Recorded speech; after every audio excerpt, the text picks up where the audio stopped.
Company One, Suffolk University, and the Dorchester-based steam crunk band Walter Sickert and the Army of Broken Toys are collaborating on the New England premiere of Shockheaded Peter. It's a wild 1998 British musical adaptation of the famous German children's book Struwwelpeter. The Guardian described it as a show that swings wildly between farce and tragedy, the most delightful of dreams and the nastiest of nightmares. Joining me now are cast members Alexandria King, who plays the MC, and from the Walter Sickert band, Edrie. Edrie, nice to meet you, Edrie. Nice to meet you, Alexandria. It's great to be here. All right, this German children's book is scary. It's a cautionary tale. You get your fingers cut off if you don't cut your fingernails. So tell us a little bit about the Tiger Lilies, whichever one of you. Why don't you start, Edrie, that put this show together? It was a hit in London, a hit in New York. Sure. The Tiger Lilies is a three-piece band out of Britain.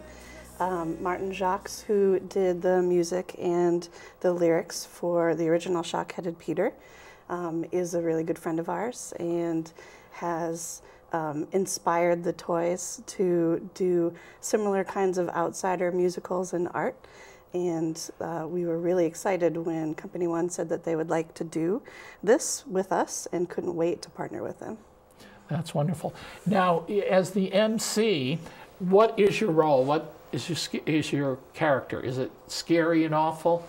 I would say so. My character is pretty scary, but my character also helps the audience to go through the process of seeing these stories come together and connecting them so that they go from individual songs to an interwoven piece that tells a story about what happens to kids when they misbehave, but also what happens to the adults in the same process of disciplining children? How does that process affect both the child and the parent equally?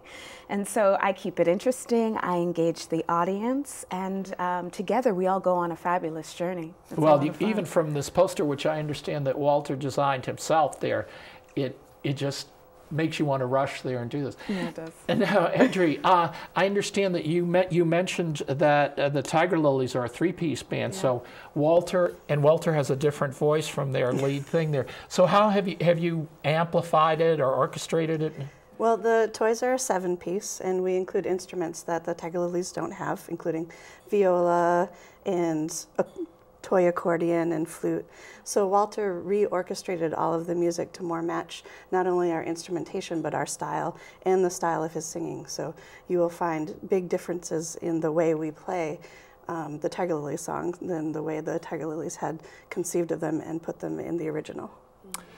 Now, even though the musical is named Shockheaded Peter, there are more than just his story in the book, and that's what. So how do you interact, for example, with Walter, who's singing, and what is his part? He's not Struwwelpeter. I mean, he's not Shockheaded Peter. No, but isn't there a little bit of that in all of us? A little bit of Shockheaded Peter in all of us. Yeah.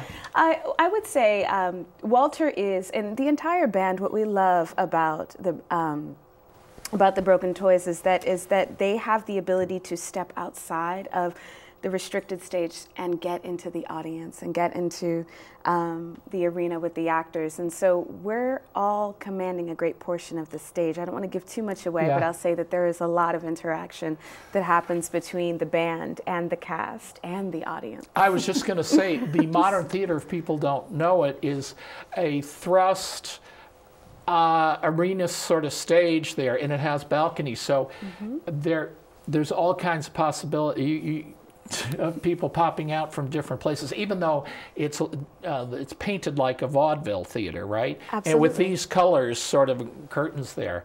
Yes. Not that you guys are going legit. We would never ask you to go legit or mainstream. No, God forbid. But being right next to the Opera House is quite a prestigious venue, and you're there for an entire month. That's what's immediately mind-blowing. And I understand the tickets are already selling very well. Yeah, we're fortunate enough that the tickets are selling fairly well, so people should get them quick if they'd like to see us. And they've been adding performances to we added a matinee just recently. So that's great. Now, where have you guys been rehearsing? Have you?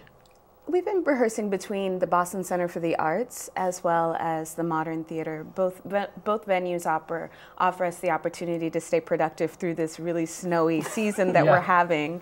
So it's been great. So how many people, there's the band, and then is there a cast also? So this must be quite a production. I mean, how many people all told? I mean, there are...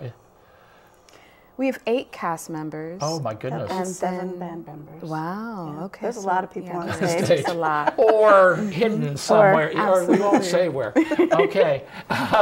Now, even though these are stories, theoretically stories for kids, what about this production, bringing kids to this production? Or is it R-rated or X-rated? Or? Oh, it's certainly not R, X-rated. But it seems like, you know, the story material is very frightening. But maybe kids like gore. I guess they do like gore. They like it more than adults, I think. I think Walter put it best. He said, the kind of kid that I was when I was that little would love this.